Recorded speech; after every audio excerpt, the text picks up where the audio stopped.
Remember what I said in my Dog Sled Saga preview about a game not needing conflict to be fun? Well, Marvin's Mittens has no conflict either.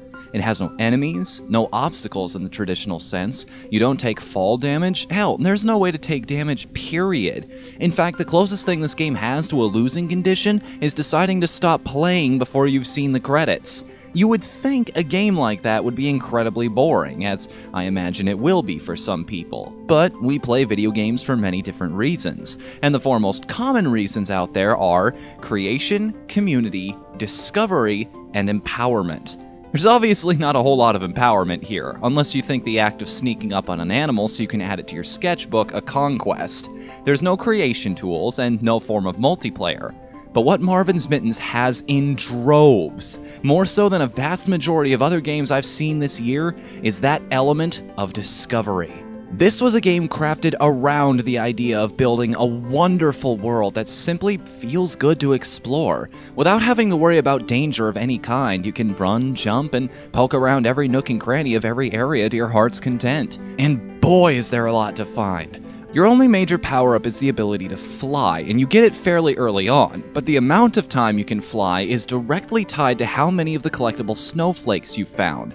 So, your primary motivator to explore is the desire to gain the ability to explore better, which in turn will allow you access to even more areas, with more fantastic sights to see and snowflakes to find.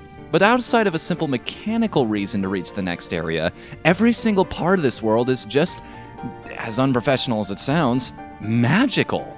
You can see for yourself how beautiful the hand-drawn art style is, and how charming and stylized the characters are. Your save points are elves that offer you hot chocolate, all the animals you sketch hang out in your backyard for viewing anytime. There's an entire collie of snowmen stood up in entertaining poses just waiting for you to find them. 1,000 pairs of cat ears could not make this game more adorable. But it's the environments themselves that are what really sell Marvin's Mittens as a place you want to play. You can even see most of the places you'll eventually be going off in the background, just waiting for you to get enough flight power to reach them. In fact, some of these areas are so good, I don't think I should even show them to you. Half the joy and fun of this game is discovering it for yourself, so I don't even want to spoil what I don't want to spoil, just so that those of you who love this kind of experience like me get the most out of this game that you possibly can. By the way, in my opinion, this is one of the few games out there that can actually get away with charging extra for its soundtrack. Music and sound design are half the battle when it comes to setting up atmosphere, and this game does it with aplomb. Super soft yet incredibly melodic instrumentation really sets the tone for the journey to come, but starts to get more exciting near the end.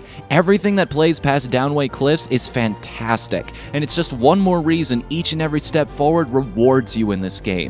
Indeed, Marvin's Mittens would be absolutely flawless, a fully realized concept, if not for one major issue.